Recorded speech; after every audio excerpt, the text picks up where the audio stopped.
Do you notice that Uraberu, every time he gets the ball, he was marked by like 2 or 3, sometimes even 4 defenders? Why? Because they're anticipating the minute he gets the ball, he must pass the ball. Worst part, Chalwili is not there. So who is he supposed to pass to? New ideas. Remember, end of the day, we cannot all have the same. It sounds very... Very. It sounds very... we're reshuffling the cabinet. That's exactly what must happen, Mo. That's exactly what must happen. Yeah. You know, the first step to healing is admitting there's a problem.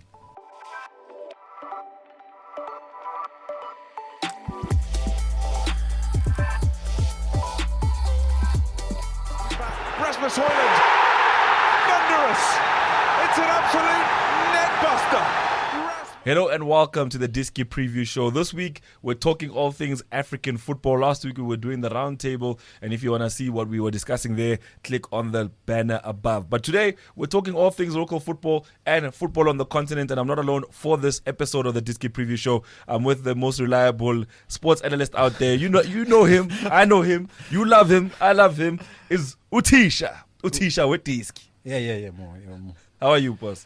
All right, Mo. Enjoying football. Yeah. We spoiled. Yeah. I love what's happening football-wise. Yeah. All over the country, all over the world. Yeah. You know, you got Champions League, European Champions League. Yeah. You got CAF Champions League. You've got FA Cup, you've got Nedbank Cup. And if you look, they're all similar in structure. Yeah. Just different teams. Yeah. But the same. You go to Champions League Europe, you got Real Madrid, Manchester City. You come to Africa, you have Sundowns, Esperance. Yeah. Similar tactics. All right. So as we're about to have the full conversation, let me just remind you what we're going to be talking about shortly. We've got the first game we're going to be talking about is Mamelodi Sundowns versus Esperance Tunis. First leg ended 1-0. Can Sundowns pull it back? Then we've also got Ahly versus TP Mazembe. We've got Kaizer Chiefs versus SuperSports United taking place in the DSTV Premiership. It's a big one that you do not want to miss. And then obviously Royal AM are going to be facing Orlando Pirates. Now that result can affect Kaizer Chiefs in a very bad way or in a very positive way, but also a win for Orlando Pirates would mean that with the result against Sekhukhune United and Mamelodi Sundowns, they must have an opportunity to actually put some daylight between themselves and Sekhukhune United. So stay tuned. It's a Diski preview show. Don't forget to like, comment, subscribe, and of course, join the Betfred South Africa family today.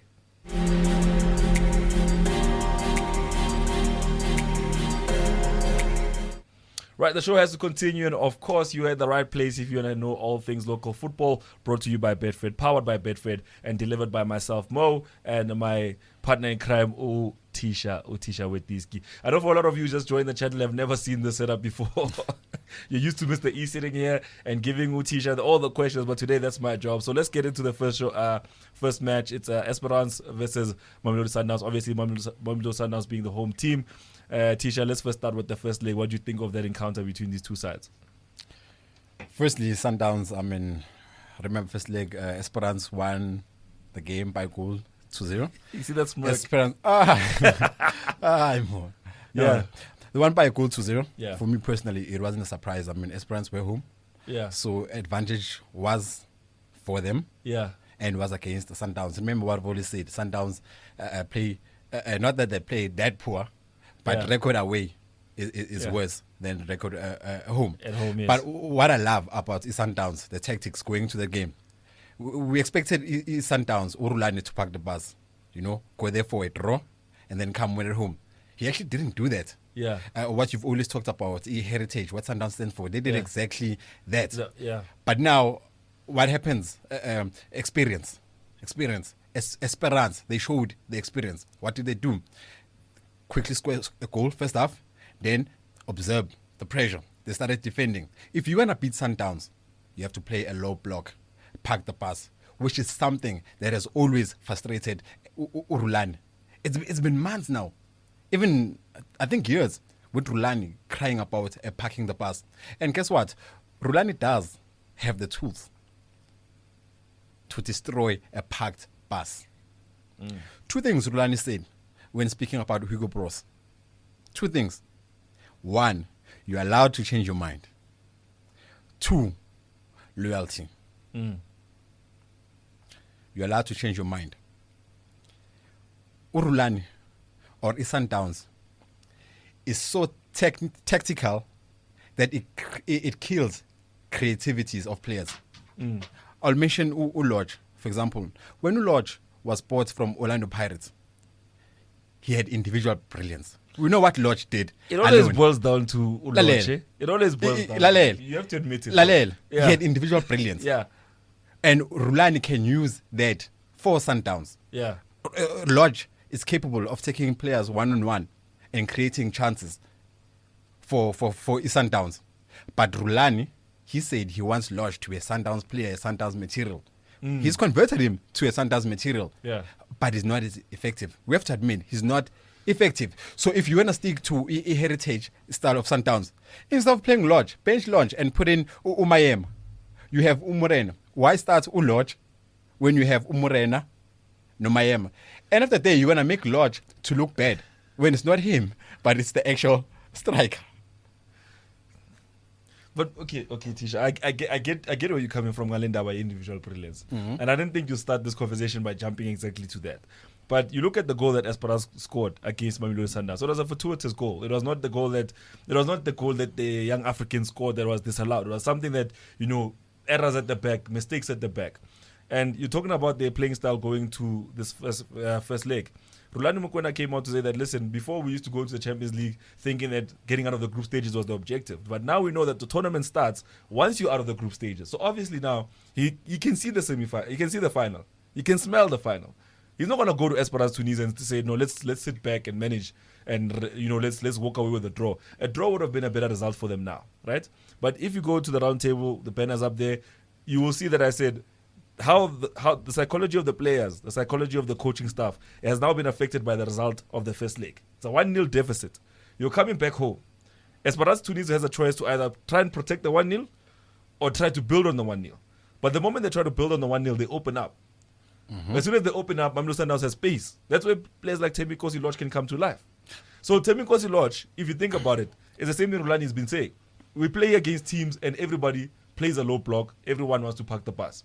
So how is a player like Thembi Lodge going to thrive in a space where every time he's on the ball, he has 3 or 4 players around him trying to block him?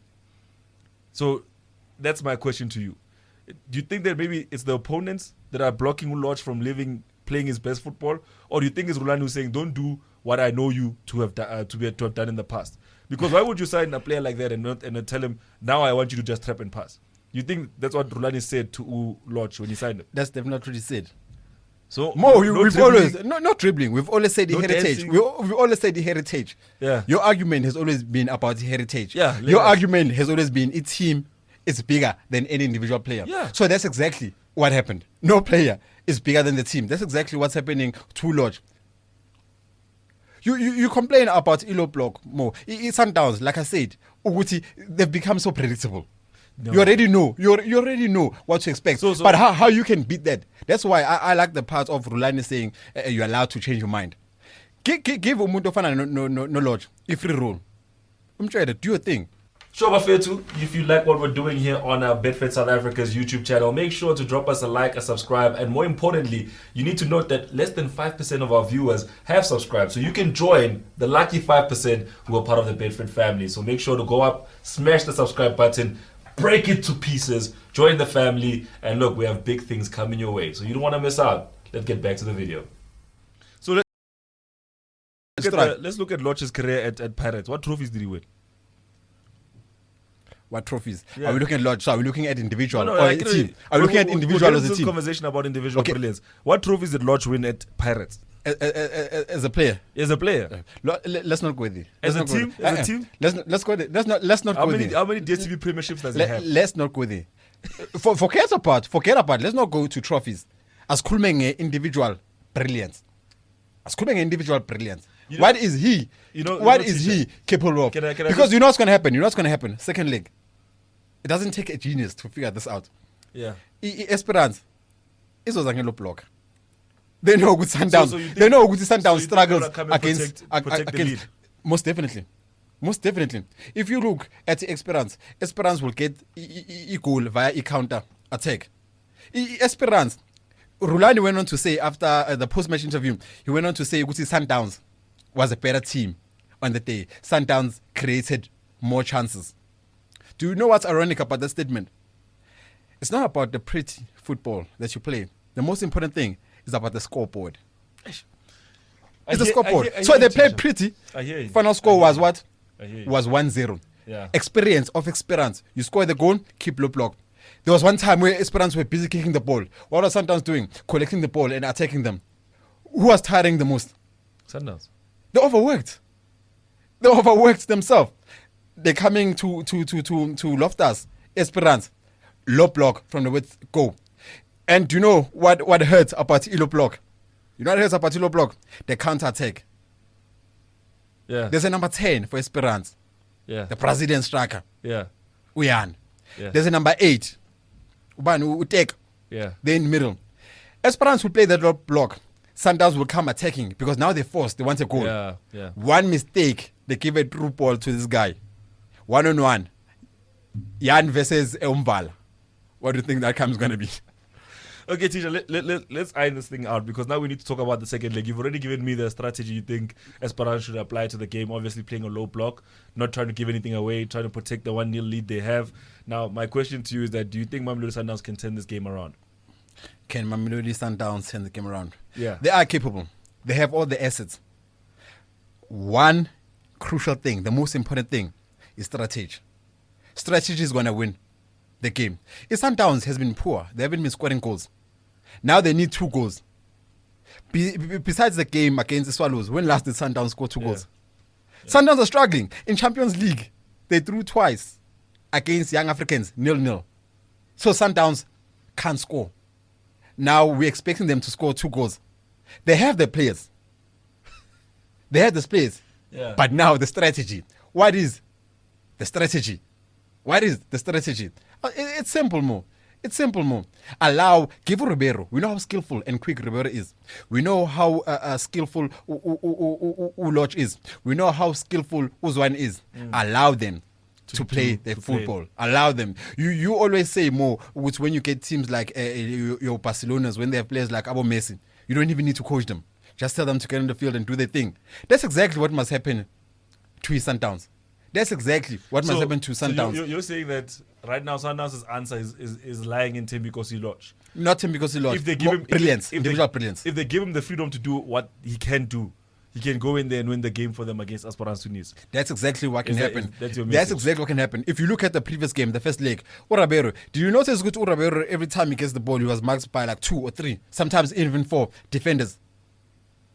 Why? Because they're anticipating the minute he gets the ball, he must pass the ball. Worst part, Chalwili is not there. So who is he supposed to pass to?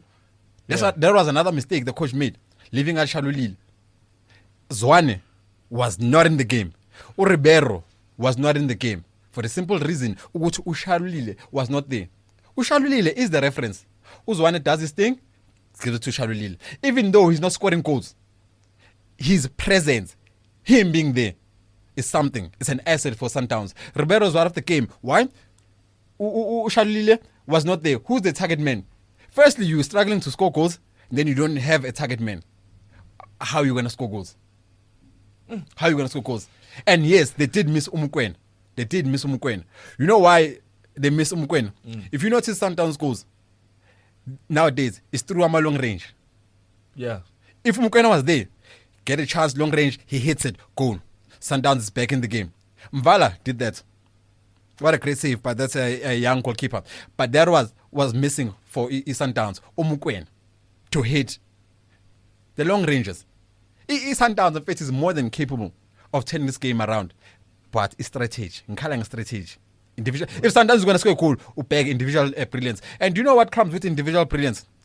These penalties that Sundowns gets or any other team in the PSL. Your individual brilliance. The player comes in the box, dribbles, they are forced to trip him. They get a penalty. You get a set piece. You know you have Mukwen. He scores that free kick. It will all come down to individual brilliance. Because if you're going to come with the strategy that Sundowns has always been doing, teams have figured that strategy out. How? Zonal marking. You mark the zone. You mark the zone. Yeah. You already know where the ball is going to, so you mark the zone. And then that's how you get the ball. Kick it back. Allow them to come back to us. That's what teams are doing. No team has played in the recent games has played a prettier or better football than Sundowns. Yeah. But are the results that positive for Sundowns? All right, teacher, let's wrap it up with your prediction for that game, because obviously you've put down your analysis, you've put down your observations, you've put down what you think is going to happen from a tactical perspective, which players are going to be key. So now, give us your prediction in terms of who do you think is walking away with the result in this game? I see a draw in this game. A goalless draw. I see a draw in this game. A low-scoring draw. Either goalless or 1-1 draw. But I see a draw more. All right, let's move on and let's go talk about the other games that we have coming up. Don't go anywhere. Next match we're going to be talking about is also in the CAF Champions League, the other semi-final. It's Ahly versus TP Mazembe.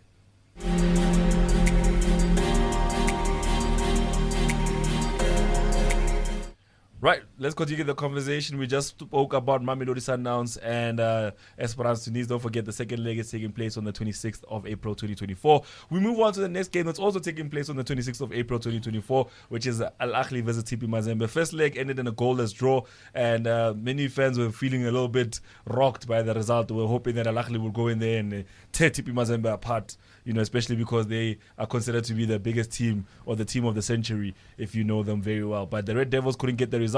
TP Mazembe going to the second leg on a clean sheet. Who will go away with the win? That's why we have uThisha here to give us his perspective from that regard. Don't forget to like, comment, and subscribe. And also check out the other videos we've posted in previous episodes, including our roundtable discussion around this very competition. So, Tisha, let's talk about it. Ahly, TP Mazembe, your thoughts on the first leg? In a two-legged affair, a game more. When you are away, you go there for a draw. Yeah. That's an excellent result for you. Yeah. You come back home. We have a local crowd supporting you there. That's where you go out. You go for a win. Ahly did exactly that. They showed why they are the 11 times champions. You know, Ahly in the last 4 years, they've actually won the Champions League 3 times in the last 4 years. They're actually defending the Champions title. League. Yeah.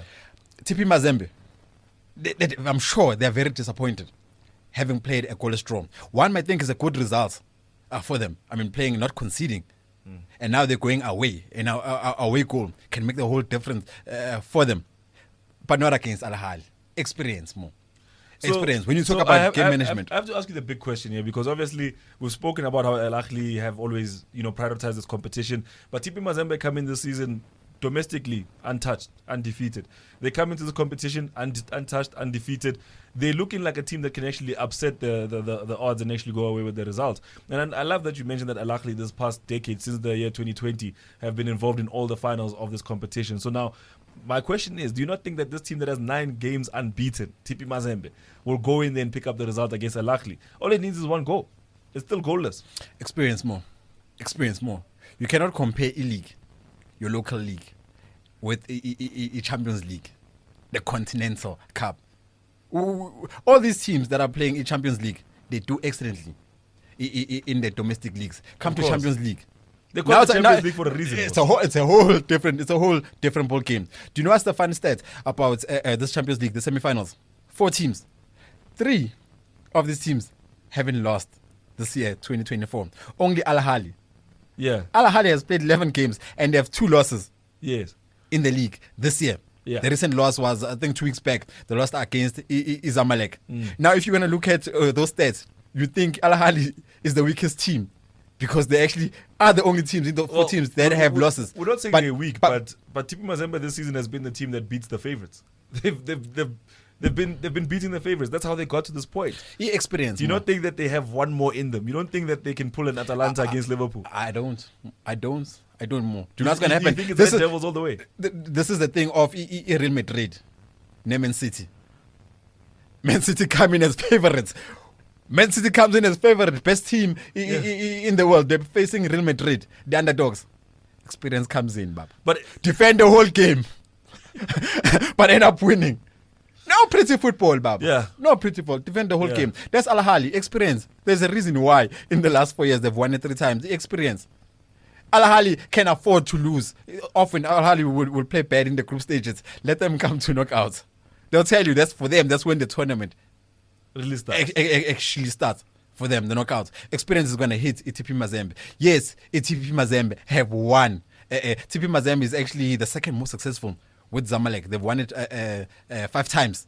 But Ahly is 11. Ahly is 11.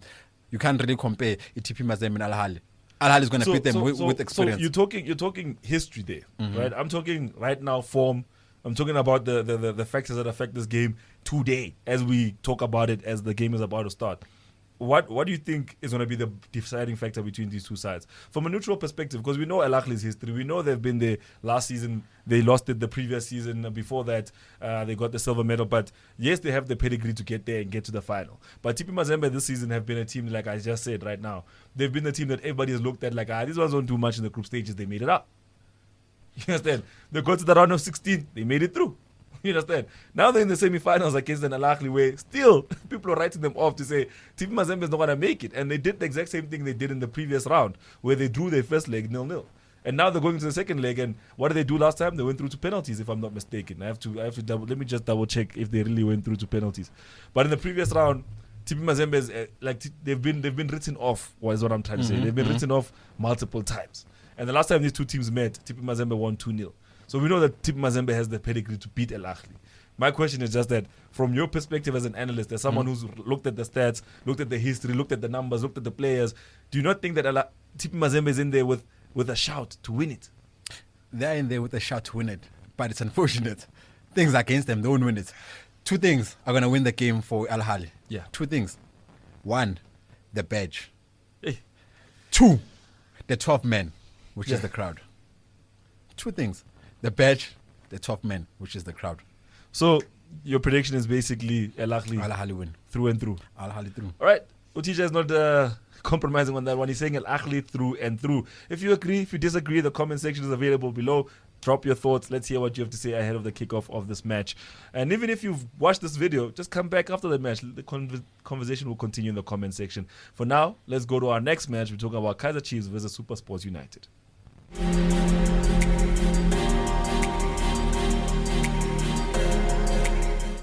Right, the conversation continues, and now we are talking all things DSTV Premiership. If you just joined us, we spoke CAF Champions League semi-finals. We talked about the first semi-final, which is Al-Ahly versus TP Mazembe, and then we also talked about Mamelodi Sundowns versus Esperance Tunis. uThisha has a lot to say about those teams, but now we bring it back to the local focus, where the bread is made, where the names, the records, you understand, that's where you make your name before you go to the continent. And now we're talking about two of the biggest teams in South Africa, which both of them, I have to say, before we get into a place where people are going to be like, no, you are always on Kaizer Chiefs' case.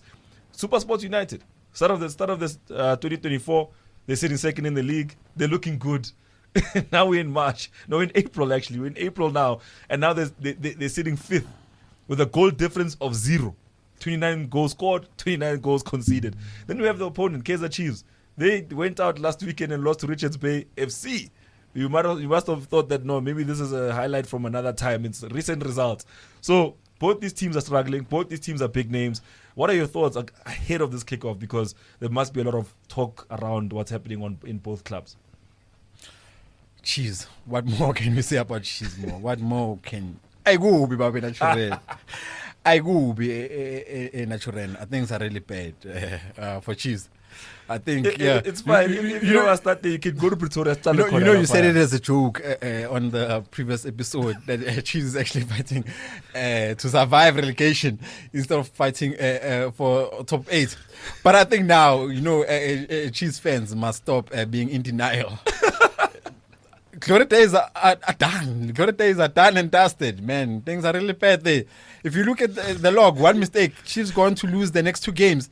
And mind you, Chiefs, after this game against SuperSports, they have Mamelodi Sundowns. If Chiefs go on to lose the next 2 games, Baba, they will be playing around number 14, number 15. Yeah. Now, if you be realistic and you look at the log, Chiefs is capable of playing the playoffs. Before, beginning of the season, we could laugh it off and say, that will never happen. But at the rate things are going, Chiefs are capable of playing. Because there's no easy game for Chiefs. I just want to say, for Chiefs anymore. If you want to see what uThisha is talking about, there's a banner up. Click on it. It's about the round table. Just go all the way to the end where I made the statement. But yeah, Tisha, I understand that when I made the statement, I didn't mean it in a malicious way. But I was looking at the numbers. I was looking at the points. I was looking at the goal difference. And you're looking at 2 points ahead of these guys below you, 3 points ahead of the guy who's in 13th, 4 points ahead of the guy who's in 14th. You know what I mean? And you're looking at Kaizer Chiefs right now as a team that, first of all, are looking like they don't know what they're doing anymore. No, it's not even about how they're playing their football. It's like the players are fighting with each other, fighting with the coach, fighting with the institution. By the time the game comes around, we're not even on the same page. Do you get that feeling when you watch Kaizer Chiefs play? That's the feeling I get. And you know what's the sad part with loyalty? Yeah. Loyalty makes you to be in denial. You'll never admit that your team is struggling. You always find something right. All fans. I've even started to notice with Sundowns fans. They're becoming like that now. Yes. Fans don't want to admit because they're loyal. They don't admit their teams is struggling. Yeah. Chiefs is struggling. Period. We cannot run away to that. If you watch Chiefs play, it's like you watching a bunch of 15-year-olds playing in the field. There's no structure more. There's no structure. Like you asked me before in the previous episode, what kind of football, what style is Chiefs playing? I've watched the game against Richards Bay.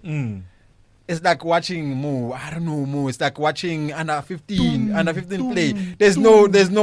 You look at the starting lineup. You're wondering who's gonna score the goals. When Chiefs play, you're just hopeful good Chiefs will get the 3 points, but it's not the case. It's not the case. And if you look at the games the Chiefs are playing, it's not that with the other teams are actually better than them now. They just go there to play and take the 3 points. Chiefs is now Father Christmas. They're giving away the 3 points. They gave away the 3 points. Chiefs, they're handing out the 3 points. Every team is looking forward to play against Chiefs because they know what they're going to get the 3 points. Chiefs is so generous. Yo.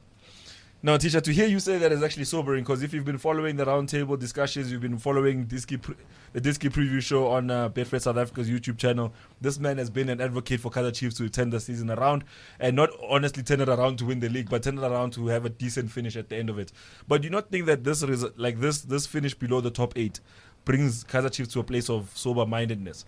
Because where Semir Nurkovic was cementing over the cracks of Kaizer Chiefs for a very long time, the moment he left, that focal point, that reference you were talking about left. You know, a player who could put the ball down and wait for an upcoming runner to come and finish. The player who could head the ball in from, if you cross it, he's going to get his head to it. Kaizer Chiefs is missing a lot of elements. You spoke about individual brilliance. And Nurkovic used to offer that to them. He used to offer the headers. He used to offer a reference point for the long ball to put the ball down. Now they don't have that anymore. Do you think that a player like Ashley Dupree is not filling those shoes because those are big shoes to fill? He's not. Not at all. Not at all. Not at Yeah. all. Like you said, Mo, the Chiefs just has big names. No philosophy. Yeah. I was happy to hear Uguti Chiefs deciding Uguti at the end of the season, the whole technical staff leaves, new technical staff comes in. There's going to be a turnaround for Chiefs. New ideas. Remember, end of the day, we cannot all have the same. It sounds very... Very. It sounds very... we're reshuffling the cabinet. That's exactly what must happen, Mo. That's exactly what must happen. Yeah. You know, the first step to healing is admitting there's a problem. Yeah. Chiefs hasn't admitted that. Many great side. You know, once fans are used to the side being so dominant, they struggle. They become in denial when the sides are actually struggling. Chiefs is simple. Chiefs must come out to admit what they're struggling. Now they are reshuffling. Problem, Chiefs has never made that statement with they're struggling and they're reshuffling. Make that statement, allow the new technical team to come in and start afresh. So what happens with Chiefs? Chiefs, you're building from where you left. Every season you're building from where you left. And that foundation was never good. So you're building on a bad foundation. Yeah. How's it? Even if you build, you get to the roof, it will collapse because it probably will be a foundation. Okay, so now you're taking me to next season already, which is a conversation we should have on the round table. But let's get back to this match. So, do you think between the two of them, I mean, we've just spoken about the struggles for Kaizer Chiefs. SuperSports United. I was one of the people who were saying that, no, if SuperSports had not sold those players to Mamelodi Sundowns, they would be challenging for the league, whatnot. They started off 2023 on a good note. They were challenging for second for a very long time. 2024, why did they fall apart? I think with SuperSport, yes, they're not getting results. But I think other teams have actually stepped up. If you look at the teams above them, Stellenbosch, Cape Town City, Sekhukhune United, and Pirates, those teams are doing so wonderful that you would think SuperSport has actually collapsed. They haven't collapsed per se. It's just that the teams above them are doing much better. Look at Stellenbosch, what wonders they've done. Currently lying second. Not many people were speaking about them. Look at Pirates. Look at Skukune for that matter. What they've done. They've woken up. They're awake. The boys are rising to the TS Galaxy as well. I mean, it's a team. They're rising. It's a team we're ignoring as well. But they top six. Exactly. So now all these teams that we used to them being above, once they've slacked and they haven't changed anything, they'll start dropping. They'll start dropping. It's not that they're playing so bad, but they haven't changed what they were doing. The teams at the bottom changed their strategies. That's why they find themselves above them now. All right, teacher weDiski is giving us some big things to go home and digest. This match is going to be a big one. It's Kaizer Chiefs obviously taking on SuperSports United. There's a big difference between these two teams, a difference of 5 points. But at the end of the day, who needs the points the most? It's Kaizer Chiefs. 3 losses in a row. And right now, they're sitting level on points with Polokwane City, who are sitting in 11th position. And if you don't know where 10th position is, it's 4 positions away from that playoff spot in the DSTV Premiership. So they need a result. So, teacher, on that note, what is your prediction for this game? Kaizer Chiefs, last 10 games, only 1 win. Last 4 months, only 3 goals. Mind you, 2 of those goals were against Pirates. Goals win you matches. Chiefs are firing blanks. Yo. I'm giving it to SuperSport. SuperSport win. Well, stay tuned, don't go anywhere because there's a lot more to come your way. We have one more fixture to talk about, and it's Royal AM versus Orlando Pirates. Don't change the channel. I mean it, don't go to another channel. Stay here. Diski preview.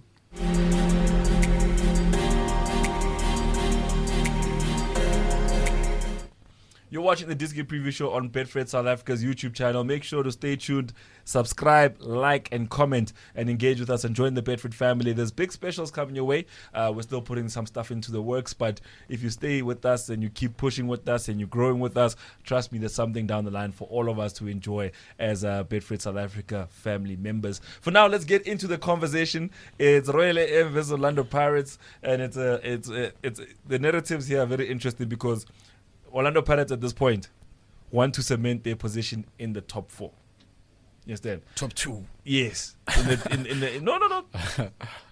Top 2, yes, but it's a top 4 finish at this point. On the other side of the coin, Royal AM are trying to just get those 3 points to see themselves go above Kaizer Chiefs. By that I mean go above 10th position. I should not put it that way. I sound very biased. But the reality is that both these teams have a big motivation to go into this game, walk away with all 3 points. And the biggest thing for me has to be, let's start with the team that's sitting at the bottom half of the table, Royal AM. What do you think is their mindset going into the game against a giant like Orlando Pirates? Mamkize has always said, which you can lose any game, but not against the big 3. Yeah. That is Sundowns, Pirates, and Kaizer Chiefs. Yeah. That's motivation on its own. Yeah. Mamkize is going there for the kill. Yeah. She wants to beat Pirates. So I see Royal M doing good in this game. Yeah. You look at Pirates on the other hand. Pirates are blowing hot and cold. Not so long ago, Pirates 7-1. thrashed Equalero 7-1. Yeah. We're thinking, that's the Pirates. If you remember, we had on many shows, past few shows, comparison has always been Pirates and Sundowns. Can Pirates beat Sundowns in? But now, after watching the last game, Pirates against Amazulu, Pirates may not be so brave or strong after all. I mean, if it wasn't for that red card, Pirates might have not won the game. Pirates played against short men. They played 10 men. Was that a red card? It wasn't a red card. It was never a red card. So Pirates were fortunate, and that red card actually won them the game. Yeah. So Pirates. Okay, cool. So from that perspective, obviously you're thinking that Pirates at this moment is looking unstable. Is that a decision informed by that recent result, or is it something that you've seen happen over time? Do you think that since the game against Kaizer Chiefs, where they're at that high, winning the game 3-2, since then they've been hot and cold, they've not been able to maintain a steady string of results? And do you think that it's maybe because the system they're playing is not how can I put it, is not effective for every team in the PSL? Do you think that they're not adapting well enough for their opponents? They keep playing the same style against everyone. Sometimes it's a 7-1 result, sometimes it's a 2-1 loss. Do you think that they're playing the same system and it's not working for them? Correct, Mo. Correct. That's what sets Pirates apart from a team like Sundowns. I've always said, Mo, I've always cried about inconsistency. Yeah, Pirates is never consistent. The only thing about Pirates, they're very unpredictable. You can never write them off. If Pirates can lose 5-0 today, come tomorrow and you're thinking they've lost 5-0 and they thrashed you 10-0. So they're very unpredictable. If they can learn to be consistent, because they also have the players, they have everything. Heritage that you spoke about a couple of weeks back, they do have that heritage, but it seems not to be working. So what they must do, Paris, respect every team, analyze every team properly. Then that's how or what's going to work for them. Otherwise, Pirates, it seems like Bazmisela are cool when they play against these so-called big teams. Then when they're playing these teams, it's one of those games. So the reverse fixture obviously ended in an Orlando Pirates win, right? It ended as a 4-2 result in favor of Orlando Pirates. And it's been a while since Royal AM actually walked away with all 3 points or a win against Orlando Pirates. You have to go back all the way to 2022 for the last time Royal AM beat Orlando Pirates. So do you think that a win is overdue for Royal AM in this fixture? Look, both teams want wins in this game. So I see a straight draw. You see a straight draw? This is a straight draw. A goalless draw. You know, a man is in a hurry when he jumps straight to the predictions. Like, it's a straight draw, but don't come tell me about 4-2s. Last win, 2022. It's a straight draw. What philosophy are we going to talk about when we're talking Royal M? What philosophy are we going to be talking about when we talk Orlando Pirates? We're talking about bonus. Let's play 90 minutes draw, 0-0. We'll see next week. Nedbank Cup. But obviously, okay, before we wrap it up, because the conversation now has to evolve to something bigger. We spoke about it with the Kaizer Chiefs, plans for next season, the end of the season. Now, Orlando Pirates, Royal AM, all these guys are going towards the end of the season. There's like 4 or 5 games left. What do you think is the big thing that Orlando Pirates is going into the January or the winter transfer window thinking? Winter in South Africa. What do you think they're thinking at the end of the season? Did they achieve their goals? Are they the team they think they are? And most importantly, what can they change ahead of next season? You see, when it comes to Pirates, their goal every season is silverware. And they've been achieving that, because on average there's 3 domestic trophies in South Africa. They're getting 2 of those almost for the past, I think, 2 or 3 seasons. M108 Eyabo, they know with Nedbank Cup Eyabo. They've covered M108. Now they're looking for a Nedbank Cup, of which I've always said with their favorites. Yeah, I've always said with the Nedbank Cup final, Pirates versus Sundowns, Pirates to win it. They'll get that Nedbank Cup. They've got 2 trophies. What more? Now they must fight for a Champions League spot. Yeah, like last season. Again, potential of them being number 2. I still see them. I say they're going to be number 2 and go back to Champions League. They want to compete in the Sundowns. They want to go back there to the playoffs and play to qualify to win the group stages and represent South Africa alongside Sundowns. I see them doing that. There's a reason why they have the star in that jersey. Now they must go back there to fight for the second star. But uThisha, you have to be honest. It's not going to be a plug-and-play situation. We've seen teams go to Africa and fail. Many of South African teams go to Africa and fail. When you think about Mamelodi Sundowns, you've said this a lot of times that they last won it in the 2016 season. It takes about a decade of being there consistently to make sure that you can at least touch and taste the thing. The last time Orlando Pirates was there was back in the 2010s. And not even late 2010s, it was like 2011 when the last time they were in the final, playing for the trophy, and they lost to Ahly. So do you not think that maybe this season, looking at how they've performed, do they not still have to work on what they're building? Does Jose Riviero still have to build something with Orlando Pirates, or is it already built? Now that's where now the question must be, how high or where do you rate the standard of football in the PSL? If you don't take Pirates to represent EPSL with Champions League, which team would you take? Asking you more, which team would you prefer to represent EPSL in the Champions League? I would say Stellenbosch. Stellenbosch. I'd say Stellenbosch. I think the main thing about Stellenbosch is that no matter what you say about them, they have not only the players to play the style they play, but they play their style no matter the result. You understand? Same thing that Orlando Pirates has been doing, but we've seen what possession football does. Sometimes you get the result, sometimes you don't. And a coach like Jose Riviero is not a coach that adapts to the needs of the opponent. You can see that the opponent is playing a low block. You need to change your style up. You need to play a couple of long balls. You need to cross the ball into the box. You're still trying to get the ball to Sadleng's left foot. You understand? So your objectives remains the same no matter the opponent. And in Africa, the schedule, number 1, is going to affect your results locally. Number 2, you're not playing in Egypt where when you play in the CAF Champions League, we take a bunch of games off your schedule and then you play them later. Then at the end of the season, everyone is done playing. You're playing 6 games at the end of the season, playing catch up. You understand? This is the DSTV Premiership. This is South Africa. So as soon as you go there, you have to balance local and continental. That's why Sundowns have been there for more than 10 years. Now they know, Guti, this is how you balance it out.